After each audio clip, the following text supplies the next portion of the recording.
গাছের মধ্যে দেখলে?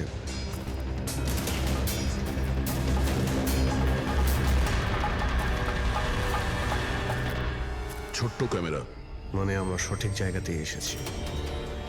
এটাই সেই জায়গা যেখানে এই ফিল্ম বানানো হচ্ছে। ক্যামেরা উপরেও আছে, ওইদিকে প্যান করা আছে।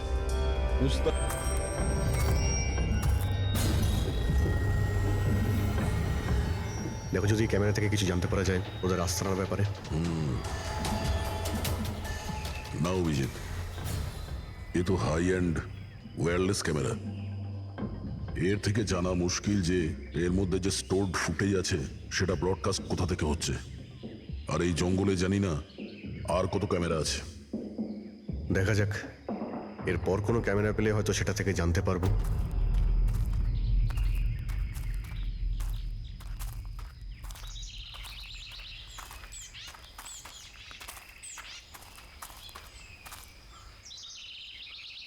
স্যার, স্যার এই চিহ্ন দেখুন। আমার মনে হচ্ছে আমাদের আগে এখানে কেউ এসেছিল। তার মানে আমরা সঠিক পথেই যাচ্ছি।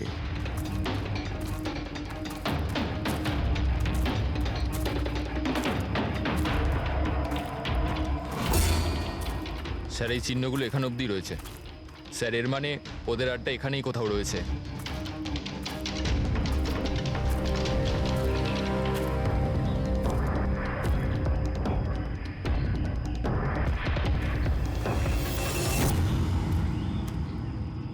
স্যার, স্যার তাড়াতাড়ি আসুন।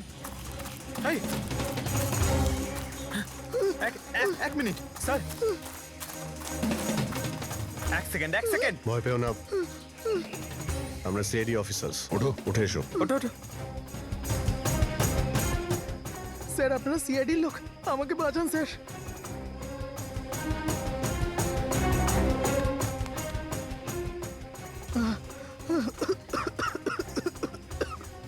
তুমি এখানে এলে কি করে? স্যার আমি জঙ্গল থেকে বেরোনোর রাস্তা পাচ্ছি না। স্যার ওই কুড়িটা এক এক করে সবাইকে মেরে দিয়েছে। তোমরা এখানে এলে কি করে? স্যার আমরা শেয়ার ট্যাক্সিতে উঠে পুনে যাচ্ছিলাম, আর আমাদের গাড়ি হঠাৎ করে পাংচার হয়ে গেল। গাড়ি থেমে গেল। রাস্তাতে আগে থেকে কেউ পেরেক আর কাঁচের টুকরো রেখে দিয়েছিল স্যার। তারপর কিছু লোক এলো যাদের মুখোশ দিয়ে ঢাকা ছিল। আমরা কিছু করে ওঠার আগেই ওরা আমাদের ঘুমের ইঞ্জেকশন দিয়ে দিল। আর যখন আমার জ্ঞান এলো তখন আমি এই ঘন জঙ্গলে ছিলাম স্যার। স্যার আমি জানি এই জঙ্গলে খিদে তৃষ্ণা নিয়ে কিভাবে ছিলাম। কখনো কাঠ খেয়েছি তো কখনো গাছের পাতা। যখনই কারোর চিৎকারের আওয়াজ পেতাম বুঝে যেতাম কেউ মারা গেছে। তার মানে এখানে সব জায়গাতেই ক্যামেরা লাগানো আছে। তোমার ভাগ্য ভালো যে তুমি ওদের হাত থেকে বেঁচে গেছো। স্যার এই কারণে ধরতে পারিনি যে ওরা আমার জামার বোতামে একটা ক্যামেরা লাগিয়ে দিয়েছিল, আর আমি ওই বোতামটা ভেঙে ফেলে দিয়েছিলাম। হয়তো সেই কারণেই আমাকে ওরা ধরতে পারেনি। তুমি বলতে পারবে যে বাকি লোকেদের মধ্যে কতজন জীবিত আছে এখন? জানি না স্যার, কিন্তু কাল রাতে যখন আমি গাছে বসেছিলাম তখন কারোর চিৎকারের আওয়াজ পেয়েছিলাম। জানি না ওকে আহত করেছে নাকি প্রাণে মেরে দিয়েছে। কোন দিক থেকে চিৎকারটা শুনতে পেয়েছিলে তোমার মনে আছে কিছু? আমি তো এদিকের গাছে, হয়তো ওদিক থেকে এসেছিল স্যার।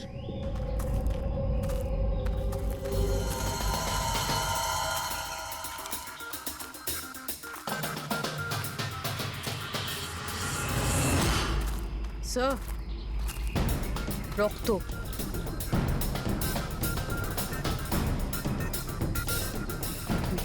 স্যার এখানেও আছে। মানে ওদের মধ্যে আহত কেউ এই দিকেই গিয়েছে। স্যার, স্যার এই দেখুন, রক্তের কিছু দাগ এদিকে গেছে। এইদিকেও রক্তের চিহ্ন রয়েছে আর এইদিকেও রয়েছে। দুদিকেই রয়েছে, দুদিকেই দেখতে হবে। পঙ্কজ, পূর্বী, তোমরা এই দিকটা যাও, আমরা এই দিকটা দেখছি। বিনোদ, তুমি ওদের সঙ্গে যাও। আর হ্যাঁ, প্রত্যেক আধ ঘন্টা অন্তর আপডেট দেবে। হ্যাঁ, আপনি আসুন।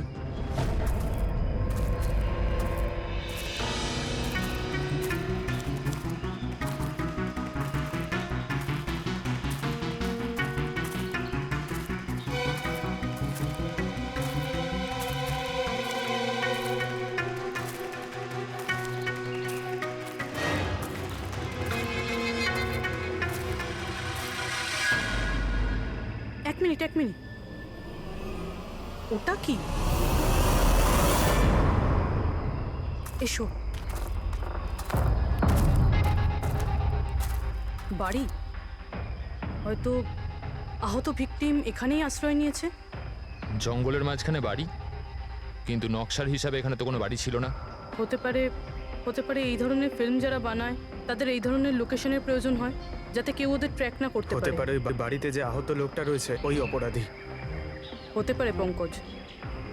আর এটাও হতে পারে যে সামনে আরও ক্যামেরা লাগানো রয়েছে। চোখ কান খুলে রেখো।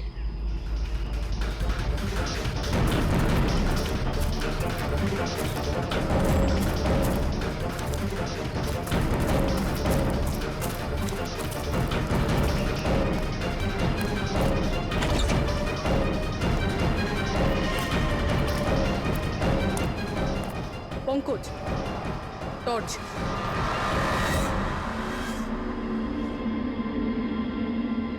এই বাড়িটা তো একদম ভয়ানক ফিল্মের সেটের মতন দেখতে। এই দেখো, ওই আহত ভিকটিমকে এখানেই নিয়ে আসা হয়েছে। ওই আওয়াজটা শুনলে? ভিতর থেকে আসছে।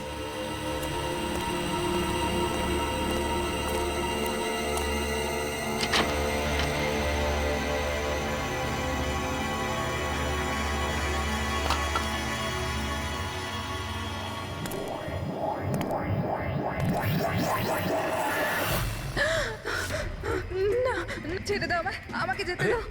বেরিয়ে এসো। না, আমার কাছে এসো না, আমি কিছু করিনি। দেখো, আমরা সিআইডি অফিসার, ভয় পেও না। এসো, কিচ্ছু হবে না তোমার। এসো এসো।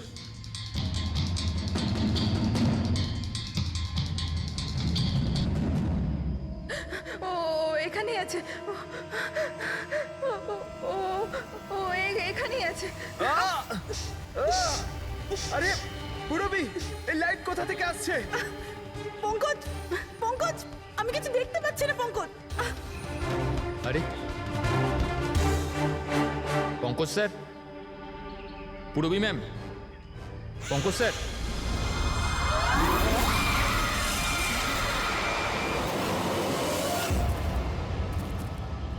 স্যার, রক্তের দাগ তো এখানে এসে শেষ হয়ে গেছে। কিন্তু এটা কি করে হতে পারে? আহত যদি কেউ এই পর্যন্ত আসে, তাহলে এখান থেকে হঠাৎ করে অদৃশ্য হয়ে গেল কি করে? হতে পারে ও অপরাধীর হাতে ধরা পড়ে গেছে এখানে এই পয়েন্টে পৌঁছানোর পর। হতে পারে। জানি না মোহিত ছাড়া আর কেউ এখানে বেঁচে আছে কিনা। 1 ঘন্টা হয়ে গেল, পুরবী আর পঙ্কজের এলো না, কোনো ফোন কল এলো না।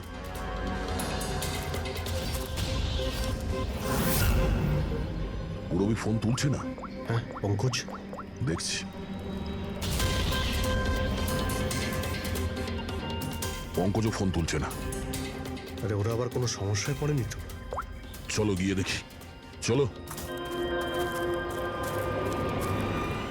এইদিকে রক্ত আছে মানে এইদিকেই গেছে।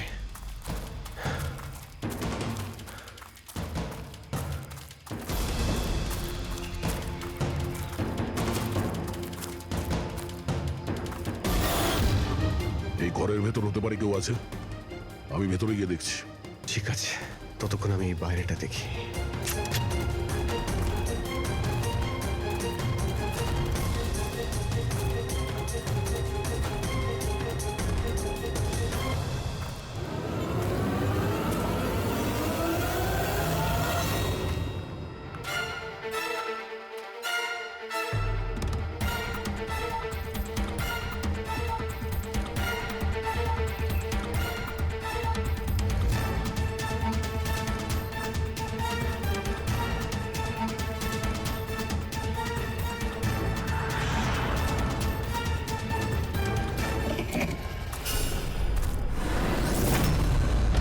এ তো পঙ্কজের ব্যাগ।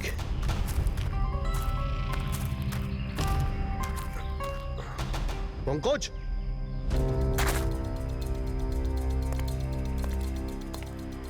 পঙ্কজ,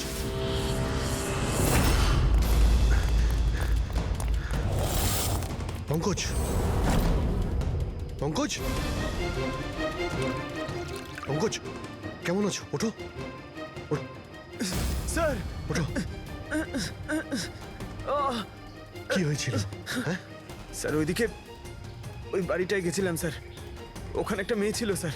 হ্যাঁ। ওর সঙ্গে কথা বলছিলাম স্যার। আর হঠাৎ করে কোথা থেকে এত আলো চলে এলো যে কিছু দেখতে পাচ্ছিলাম না, কিছু বুঝতে পারছিলাম না। ওই বাড়িটা থেকে যেন তেন প্রকারে বেরোলাম, তারপর এখানে এসে হয়তো পড়ে গেছিলাম। আর কিছু মনে নেই স্যার, আমার মাথা ঘুরছে। আর পুরবী, বিনোদ, ওরা কোথায়? স্যার ওরা জানি না স্যার, ওরা ভেতরে ছিল, বাইরে বেরিয়েছে কিনা জানি না। ও নো। কি কি হয়েছে তোমার? ও ঠিক আছে। পুরবী আর বিনোদকে পেলে? না, ঘরের ভেতরে তো কেউ নেই। ও গড, ওদের কিছু হয়ে যায়নি তো?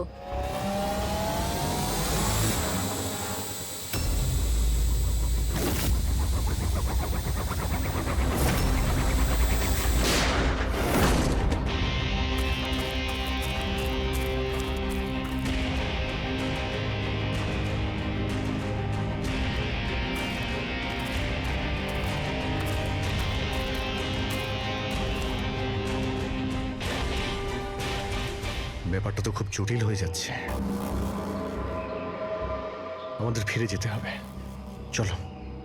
তার মানে দেখো দয়া, আমরা জানি না এখানে কতজন অপরাধী আছে, কতগুলো ক্যামেরা আছে এখানে, কতগুলো অস্ত্র আছে ওদের কাছে। তাছাড়া আমাদের উপরে নজরও রাখছে ওরা। তাই আপাতত কোনোভাবেই ওদের সঙ্গে আমরা পেরে উঠবো না। আর পুরবী, ওকে এখানে একলা ফেলে চলে যাবো আমরা? হ্যাঁ, দেখো দয়া, পুরবীকে হয়তো ওরা কোথাও আটকে রেখেছে। পুরবীকে বাঁচাতে গেলে আমরা তো কেউই বাঁচবো না। অভিজিৎ কি হয়ে গেছে তোমার? কিছু মনে আছে সিআইডিতে আমাদের প্রথমে কি শেখানো হয়েছিল? এটাই কি সবার আগে নিজের বন্ধুকে পেছনে ফেলে এসো না, যদি বেঁচে থাকে কিংবা মরে যায়। আরে দয়া, সবকিছু রুল বুক অনুযায়ী করা যায় না। আমাদের এটাও শেখানো হয়েছিল প্রেজেন্স অফ মাইন্ডের ব্যবহার করতে। তাই এইরকম পরিস্থিতিতে আমাদের তো আই এম সরি, তোমার এই চিন্তা ভাবনায় আমি এগ্রি করছি না। আই এম সরি, তুমি যদি যেতে চাও চলে যাও। পুরবীকে ছাড়া আমি এই জঙ্গল থেকে বেরোতে পারবো না। দেখো দয়া, জেদ করো না। আমরা এটাও জানি না যে পুরবী বেঁচে আছে নাকি ও কোথায় আছে এখন। অভিজিৎ ও একজন সিআইডি অফিসার, এত সহজে হার মানবে নাও। বেচারি একাই লড়ছে ওই অপরাধীদের সঙ্গে। আর এখন যখন আমাদের সব থেকে প্রয়োজন ওর, আমরা পেছন ঘুরিয়ে চলে যাব। প্রয়োজনীয় এটাই যে যারা ওদের হাতে এখনো ধরা পড়েনি তাদেরকে আমরা যেন বাঁচাতে পারি, ব্যাস। দেখো দয়া, তুমি পুরবীর কথা বাদ দাও আর এখন চলো আমার সঙ্গে। আমরা পরে আবার প্ল্যান করে এখানে ফিরে আসবো। এখন চলো। এর হলোটা কি? এই ধরনের বিহেভ করছে?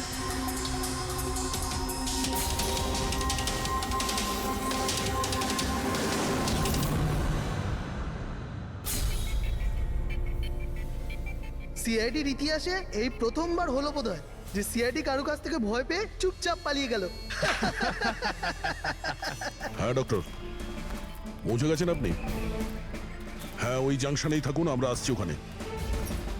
আরে সালুঙ্কি স্যার, আপনি এখানে? আমি এখানে। আসুন স্যার। আরে আরে তোমার কি মনে হয়েছিল আমাদের অফিসার পুরবীকে জঙ্গলে রেখে আমরা এখান থেকে চলে যাবো? হ্যাঁ, তাহলে আপনারা দয়া স্যারের ঝগড়া? মিথ্যে ছিল। যখন অভিজিৎ ওখানে ক্যামেরা দেখলো তখন আমাকে ইশারা করেছিল। জানেন এখানে কতগুলো ড্রোন লাগিয়ে রেখেছে আমাদের উপর নজর রাখার জন্য। যে লোকটা ওই ক্যামেরা দিয়ে আমাদের উপর নজর রাখছিল, ওর চোখে ধুলো দেওয়ার প্রয়োজন ছিল, সেই কারণে। ওরা নিশ্চয়ই এখন ভাবছে যে আমরা জঙ্গল থেকে চলে গিয়েছি, তাই রিল্যাক্সও হয়ে যাবে। ওদের উপরে অ্যাটাক করার এটাই ভালো সুযোগ। অভিজিৎ, এই নাও, এইটা তুমি চেয়েছিলে। এটা আবার কি ডিভাইস স্যার? এটা হচ্ছে জ্যামার। আশেপাশে এই এরিয়ায় যত ক্যামেরা আছে সব জ্যাম হয়ে যাবে। আর ওরা আমাদের উপরে নজরও রাখতে পারবে না। আর এই ড্রোন, এই ড্রোনের মধ্যে যে ক্যামেরা লাগানো আছে ওর রেঞ্জ 7 কিলোমিটার মাত্র। কিন্তু ব্যাটারি তো শেষ হয়ে আসছে। তার মানে যদি আমরা এটাকে না ধরতাম তাহলে আবার ওদের আস্তানায় ফিরে যেত এটা ব্যাটারি চেঞ্জ করার জন্য। একটু আইপ্যাডটা বার করো, ম্যাপটা বার করো ওর থেকে। এই যে, এটাই হচ্ছে সেই জায়গা যেখানে আমরা ড্রোনটা পেয়েছিলাম। আর এর পাশেই ওই বাংলো। মনে হচ্ছে এটাই অপরাধীদের আস্তানা। তাহলে যাওয়া যাক, গিয়ে মুক্তি দিই পুরবী আর যারা বাকি বেঁচে আছে তাদের। চলো। না স্যার, আপনি মেঘনা আর মোহিত আপনারা এখানে থাকুন, আমরা যাচ্ছি।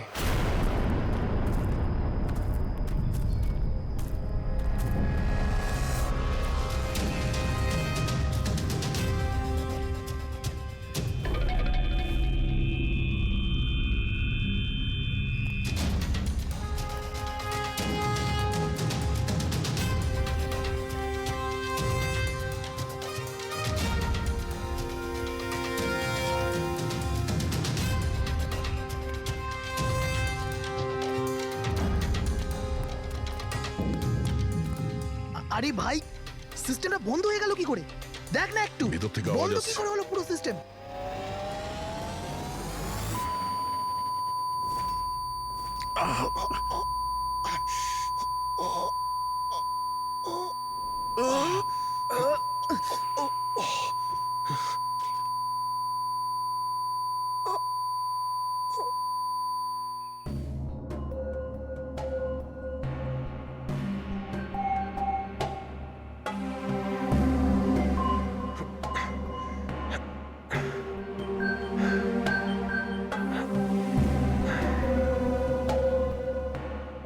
পঙ্কজ,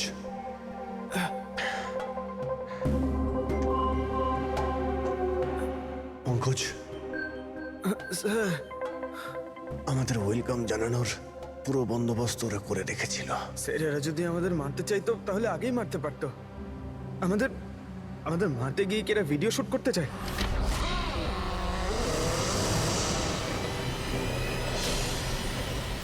এই স্যার, দাঁড়াও। স্যার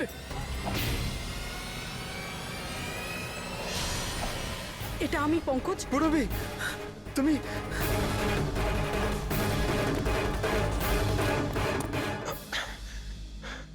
তুমি ঠিক আছো? হ্যাঁ স্যার। ওরা কোথায় আছে? স্যার ওদিকে।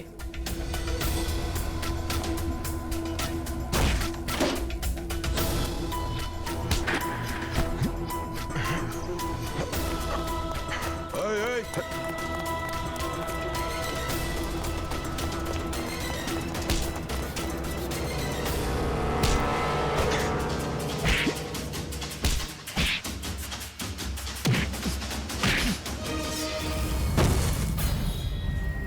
স্যার চল চল।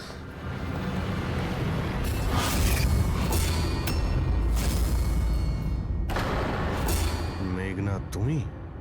বাহ, আমরা তো ভাবছিলাম যে আমরা অপরাধীর চোখে ধুলো দিচ্ছি, কিন্তু কে জানতো যে আমরা অপরাধীকে সঙ্গে নিয়ে ঘুরছি। আপনারা এখানে কি করে? কে ছাড়িয়েছে আপনাদের? সিআইডিকে আটকে রাখা এত সহজ নয়। সুযোগ বুঝেই আমি ওই জানলাটা ভেঙেছি আর ওখান থেকে বাইরে বেরিয়ে গেছি।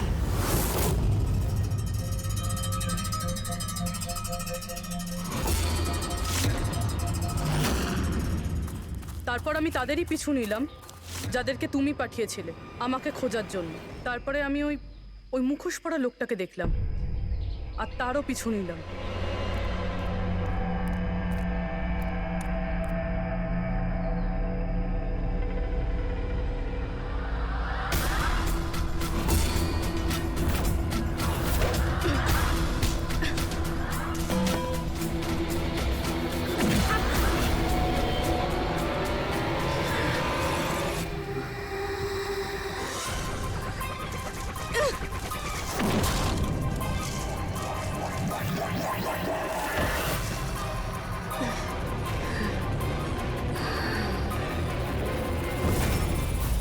কিছুক্ষণ বাদে যখন আমার জ্ঞান এলো তখন আমি দেখলাম যে, কিন্তু আমি বাকি অফিসারদের কাছে পৌঁছানোর আগেই তোমার এই সনিক বুমের আওয়াজে ওনারা সবাই অজ্ঞান হয়ে যান। ওটা তো আমার ভাগ্য ভালো ছিল যে আমি দূরে ছিলাম, তাই ওটার আওয়াজে কোনো প্রভাব পড়েনি। আর তারপরে আমি ভাবলাম যে ওই মুখোশটাকেই আমার অস্ত্র করলে কেমন হয়। যে নিষ্ঠুরতার সঙ্গে তুমি মানুষদের মেরেছো, তুমি তো নারী হওয়ার যোগ্যই না। এখন এটা বলো যে তুমি এগুলো কেন করেছো? এই সব কিছু আমি টাকার জন্য করেছিলাম। যত টাকা আমি এই কাজের জন্য পেয়েছিলাম না, অত টাকা তো আমি আমার জবে 5 বছরেও পাইনি। আর এমনি তো কি যায় আসে, রোজ এত লোক মরে আরো 2-4 জন মরে গেলে কি হবে? তুমি হয়তো জানো না যে তুমি কতটা অসুস্থ। বাকিরা কোথায় যারা তোমার সঙ্গে ছিল? আমি কারুর কোনো ক্ষতি করিনি স্যার, এতটাও বাজে নই আমি। আর এমনিতেও আমি কোনো খুন নিজের হাতে করিনি। আমাকে তো একজন মহিলা কোটিপতি হওয়ার অফার দিয়েছিল আর আমি সেটা অ্যাকসেপ্ট করেছি। কোন মহিলা? খুব খুব অদ্ভুত নাম ছিল ওর।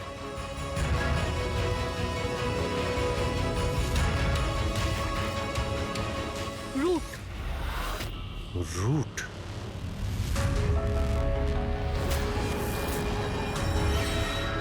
তাহলে রুটি হলো এই সব কিছুর মাস্টার মাইন্ড। এখন ও এগুলো কেন করেছে ওর জবাব তো ওই দেবে। আর তোমার কথা বলতে গেলে আইন তোমাকে কঠিন থেকে কঠিনতম সাজা দেবে।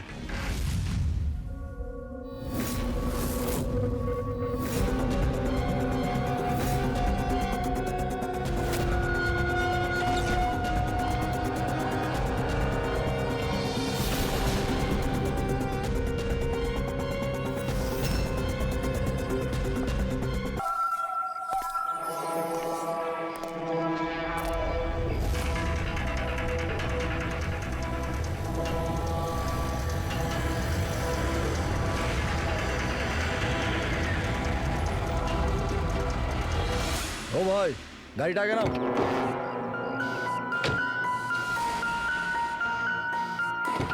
বললাম না গাড়িটা আগে নিতে, আগে নাও। আরে ভাই কি করে আগে নিয়ে যাবো, গাড়ি খারাপ হয়ে গেছে তো। প্রবলেম দেখিও না, আগে গাড়ি ধাক্কা মারো, আগে নাও। তাহলে আপনারা একটু সাহায্য করুন। কেন, আমরা কেন হেল্প করবো? তাড়াতাড়ি। এই লোকটাকে আমি চিনি স্যার, তার মানে আমাদের ইনফরমেশন একদম সত্যি। তার মানে ওই রুট নামের কম্পিউটার হ্যাকার এখানেই থাকে। আর ওই রোড নিশ্চয়ই কোনো ভয়ঙ্কর প্ল্যানিং করছে স্যার। যাই হয়ে যাক, ওকে জীবিত ধরতে হবে, এটা জানার জন্য যে ওর মিশনটা কি। আর এই মিশনে তোমাদের দুজন সাইবার কপকেও কাজে লাগবে। তুমি ইয়েস স্যার। এই বাইরে গেটে দাঁড়িয়ে থাকবে। Okay sir. নজর রাখবে। চলো।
স্যার কেউ নেই।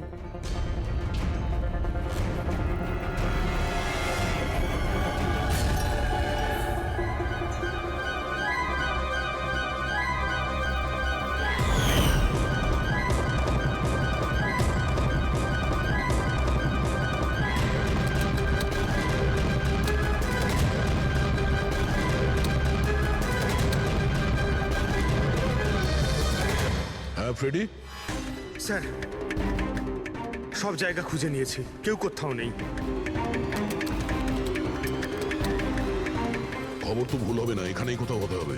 ঠিক আছে, দেখি।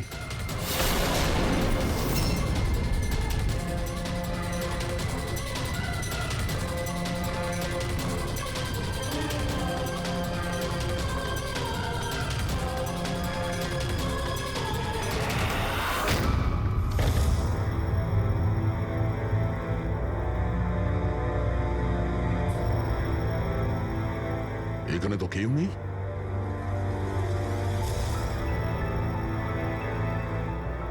চেয়ার এখনো গরম আছে, মনে হচ্ছে এইমাত্র এখানে কেউ ছিল। তাহলে স্যার সময় মতো পালালো কিভাবে? স্যার, আমরা তো বাংলোটার চারদিক থেকে ঢুকলাম, কাউকে তো এখান থেকে বেরোতে দেখিনি। স্যার, হ্যাঁ, স্যার এই মনিটরটা দেখুন, এটা তো বাড়ির আশেপাশের ফুটেজ। ও আমাদের দেখে পালিয়ে যায়নি তো? হতে পারে, ও খুব একটা দূরে যায়নি। একটু এই জায়গাটাকে ভালো করে চেক করো। আর পুরবি, এই কম্পিউটারটা চেক করো, দেখো কি পাওয়া যায়। ততক্ষণ আমি গেটে গিয়ে দেখছি।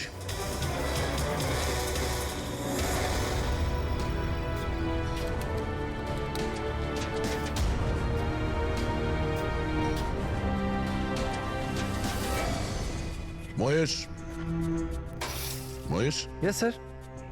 এই রুট ভেতরে নেই, মনে হচ্ছে পালিয়ে গেছে। তুমি গেটেই ছিলে? স্যার আমি এখানেই দাঁড়িয়ে ছিলাম, আমি কাউকে পালাতে দেখিনি স্যার। এখান থেকে কেউ যায়নি? না স্যার। মেন গেট থেকে তো কেউ বাইরে যায়নি। বুঝতেই পারছি না এই রুট কোথা দিয়ে চলে গেল। স্যার বাইরে পিছনের দিক দিয়ে একটা গেট আছে, মনে হয় ওখান থেকেই পালিয়েছে। স্যার স্যার ওই কম্পিউটারটা পাসওয়ার্ড প্রোটেক্টেড, ব্যুরো নিয়ে যেতে হবে। স্যার এই রুট নিশ্চয়ই মারাত্মক মিশনটা শেষ করবার চেষ্টা করছে। এই রুটকে যে কোনোভাবেই খুব তাড়াতাড়ি খুঁজতে হবে। 1 মিনিট। পুরো ঘরে কোথাও কার্পেট নেই, আর এখানে কার্পেট রাখা আছে, তার উপরে এই টুল। একটু সরাও এটাকে। স্যার স্যার এখানে তো একটা গুপ্ত দরজা। ফ্রেডি, তুমি এখানেই থাকো এদের সাথে, আমরা ভেতরে দেখছি।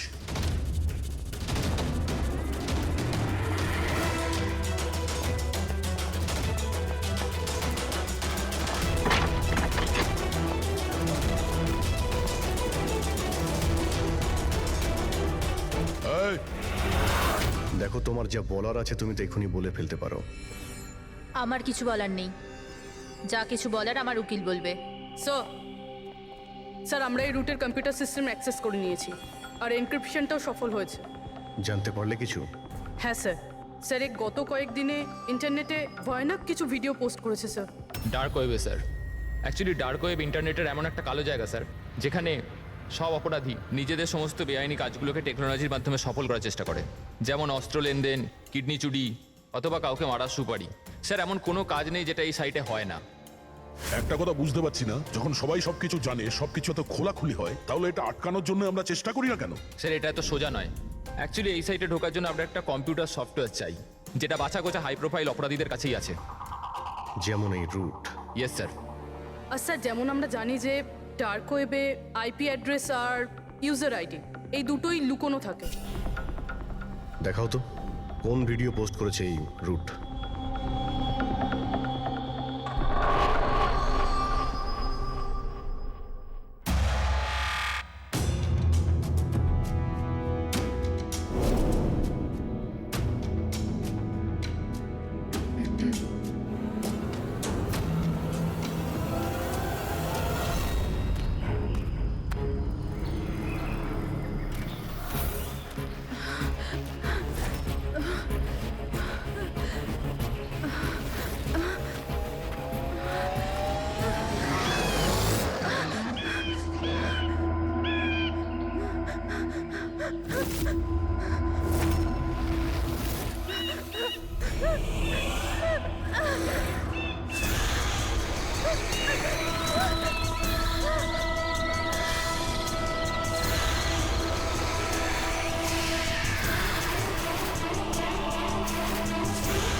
বাবারে, এ তো কোনো ভূতের সিনেমার ভয়ানক সিন মনে হচ্ছে। এই সিনটা কেন দিতে গেল ডার্ক ওয়েবে? স্যার এটা কোনো সিনেমার সিন নয়, এটা আসলেই হয়েছে। আর কোনো হিরোইনের সাথে নয়, বরং বরং একটা নিরীহ মেয়ের সাথে। যতদূর আমি জানি এগুলোকে তো স্ন্যাপ ফিল্ম বলে। হ্যাঁ স্যার, এই ভিডিওর অনেক বড় ইন্ডাস্ট্রি আছে। এ মেয়েটা কে? আমি জানি না, এর মৃত্যুর জন্য তুমিই দায়ী। না না স্যার, আমি কারোর মৃত্যুর জন্য দায়ী নয়। আমাকে শুধু টাকা দেওয়া হয়েছিল এই ভিডিও ডার্ক ওয়েবে দেওয়ার জন্য, আর আমিও দিয়েছি। টাকা কে দিয়েছিল? আমি জানি না দেখো, জানি না বললে চলবে না। একটা মেয়ে খুন হয়েছে। স্যার, আমাকে বিশ্বাস করুন, অনলাইন টাকা ট্রান্সফার করা হয়েছিল আমার অ্যাকাউন্টে। কে করেছিল আমি কিচ্ছু জানি না। যদি না জানো, জানার চেষ্টা করো। তুমি কম্পিউটারটা খুব ভালো করে জানো, তাই না? তাই এটা জানা তোমার পক্ষে অসম্ভব কিছু নয়। খোঁজ নাও। অভিজিৎ, যদি কেউ এই ধরনের ফিল্ম বানিয়ে আপলোড করে তাহলে খুব তাড়াতাড়ি তাদের কাছে পৌঁছতে হবে যারা এই মৃত্যুর খেলা খেলছে। একটা কাজ করা যাক, এই মেয়েটার ছবি সমস্ত পুলিশ স্টেশনে পাঠিয়ে দিই। একবার যদি জানতে পারা যায় মেয়েটা কে, তাহলে ব্যাপারটা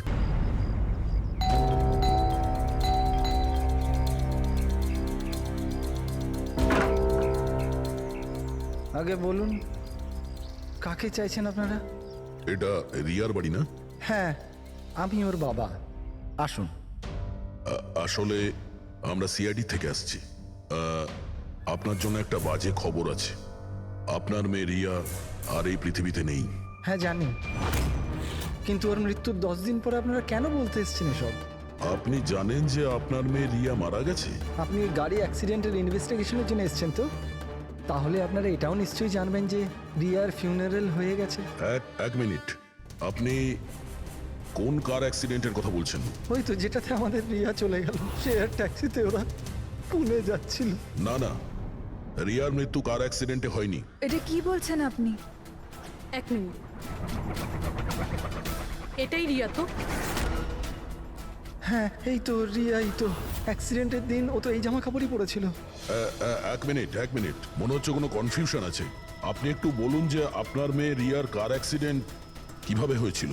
শেয়ার ট্যাক্সি করেও পুনে যাচ্ছিল, আরও 7 জন ছিল ওর সাথে। তারপর রাস্তাতেই ওদের গাড়িটার ভয়ঙ্কর অ্যাক্সিডেন্ট হয়ে যায়। পুরো গাড়িটাই ভয়ঙ্কর আগুনে পুড়ে যায়। মৃত ব্যক্তিদের তো মুখটাও ভালো করে চেনা যাচ্ছিল না। তাহলে আপনারা রিয়াকে কি করে চিনলেন? ওর জিনিসপত্র দেখে আমরা ওকে চিনতে পেরেছিলাম। আপনারা এটা বললেন না যে এই ছবি কবেকার? আসলে আমরাও জানি না যে এই ফটোটা কতদিনের, কিন্তু জানলেই আমরা আপনাদেরকে বলে দেবো। মনে হচ্ছে রিয়ার এই অ্যাক্সিডেন্ট দেখানোর জন্য করা হয়েছিল, ওর মৃত্যুর আসল কারণটা লুকানোর জন্য। স্যার, যদি রিয়ার কার অ্যাক্সিডেন্টটা একটা সাজানো ঘটনাই হয়, তাহলে বাকি যে 7 জন ওর সাথে গাড়িতে ছিল তারাও আবার রিয়ার মতোই মারা যায়নি তো? হতে পারে, ওদের ফ্যামিলির সঙ্গে কথা বলতে হবে। আমাদের ভাগ্য ভালো যে 7 জন অ্যাক্সিডেন্টে মারা গিয়েছিল তাদের মধ্যে একজনের শেষকৃত্য এখনো হয়নি। দেখা যাক ডক্টর সালুকে এই লাশ থেকে কি প্রমাণ বার করতে পারে। কিন্তু লাশটা এত বাজেভাবে জ্বলে গেছে যে মুখটা চেনা মুশকিল হবে। তোমাদের সন্দেহ একদম ঠিক। এ লাশ টনির নয়। মনেই হচ্ছিল স্যার আমাদের, কিন্তু এ কে জানতে পারলেন কিছু? না, এখনো তো জানা যায়নি লাশটা কার, কিন্তু এটা জানা গেছে এই লোকটাকে কি করে মারা হয়েছে। আমি এই বডিটা স্ক্যান করেছি, তখন জানতে পেরেছি যে এর পেটে ছুরির গভীর ক্ষত আছে। ছুরি দিয়ে? হ্যাঁ, ছুরির। আর আমার মনে হচ্ছে যে ওই ছুরির আঘাতেই এর মৃত্যু হয়েছে। মানে একজনকে ছুরি দিয়ে খুন করা হয় আর তাকে টনি বলে এদের মধ্যে ঢুকিয়ে দেওয়া হয়েছে। ওই গ্যাং আসলে কি করতে চাইছে? আর এই লোকটার মৃত্যু 3 সপ্তাহ আগে হয়েছে। ও, এই কার অ্যাক্সিডেন্ট হয়েছে 10 দিন আগে? সেটাই তো। তার মানে কারটা যখন পোড়ানো হয়েছিল তার আগেই এই লোকটার মৃত্যু হয়েছিল।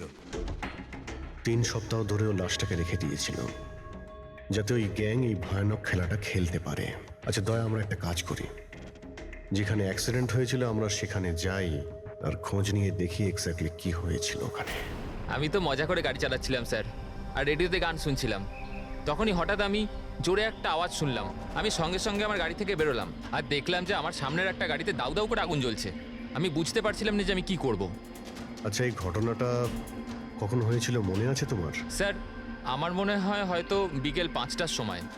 হ্যাঁ, এটা কি করে হতে পারে? স্যার এক সেকেন্ড, স্যার এই টোল ট্যাক্সের ফুটেজটা দেখুন।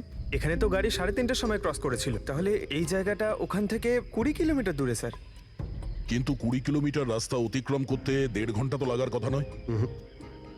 আর রাস্তাতে কোনো ধাবা বা হোটেলও নেই যেখানে কিছু খাবার জন্য নেমেছিল ওরা। এক্স্যাক্টলি। ঠিক মতো হলে গাড়ি এখানে 4টের সময় পৌঁছে যাওয়ার কথা, কিন্তু এখানে অ্যাক্সিডেন্ট হয়েছে 5টার সময়। তার মানে এই অপরাধ এই 1 ঘন্টার মধ্যেই হয়েছে। মানে গাড়িটাকে ওই সময় কোথাও নিয়ে যাওয়া হয়েছিল আর ওদের সবাইকে নামিয়ে গাড়ির মধ্যে 7টা লাশ রেখে দেওয়া হয়েছিল। আর তারপর গাড়িটা এখানে এনে ব্লাস্ট করিয়ে দেওয়া হয়েছে। এটা একটা প্ল্যান ছিল। স্যার স্যার আমার মনে হয় ওদেরকে সেখানেই নিয়ে গেছে যেখানে ওই রিয়াকে নিয়ে গেছিল স্নাফ ফিল্ম বানানোর জন্য। জায়গাটা আমাদের খুব তাড়াতাড়ি খুঁজতে হবে।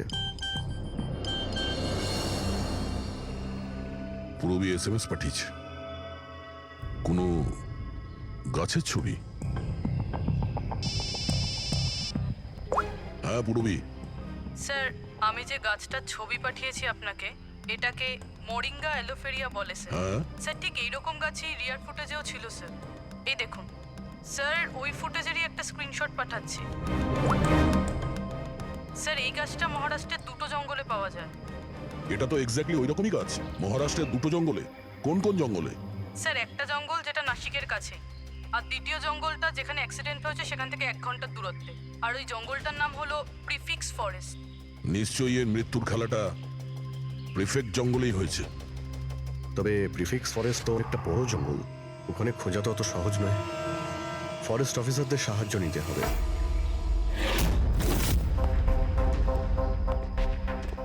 এই জঙ্গলে এই সমস্ত হচ্ছে, বিশ্বাসই হচ্ছে না। আপনাদের ইনফরমেশন কি একেবারে সত্যি অফিসার? দেখুন, আমরা শিওর না হলে তো এখানে আসতামই না, তাই না? আচ্ছা আপনি বলুন যে কয়েকদিনের মধ্যে এরকম কোনো ঘটনা আপনারা দেখেছিলেন বা শুনেছিলেন? জঙ্গলের মধ্যে কিছু হয়েছিল? একদম নয়। আর এরকম কিছু হলে আমাদের নিশ্চয়ই চোখে পড়তো সেগুলো। ঠিক আছে, কোনো ব্যাপার না। যাই হোক, নিজেদের নিশ্চিন্ত হওয়ার জন্য আমরা একবার জঙ্গলে যাব। স্যার এমনিতে স্যার আপনারা কি পুরো জঙ্গলটা দেখতে চাইবেন? কারণ অনেক বড় এই জঙ্গলটা, এতে অনেকটা সময় লাগতে পারে। না না, আমরা পুরো জঙ্গলটা দেখতে চাই না। আমাদের জঙ্গলে সেই জায়গাতে নিয়ে চলুন যেখানে কেউ যাতায়াত করে না, কারণ প্রায় এই ধরনের জায়গাতেই অপরাধীরা অপরাধ করে। Okay officer. বিনোদ, মেঘনা, এনাদেরকে ওই জঙ্গলের ওই অংশগুলো দেখানোর দায়িত্ব তোমাদের, ঠিক আছে? হ্যাঁ sir. Yes sir. Sir 1 second. Sir এটা দেখুন, এটা হচ্ছে জঙ্গল।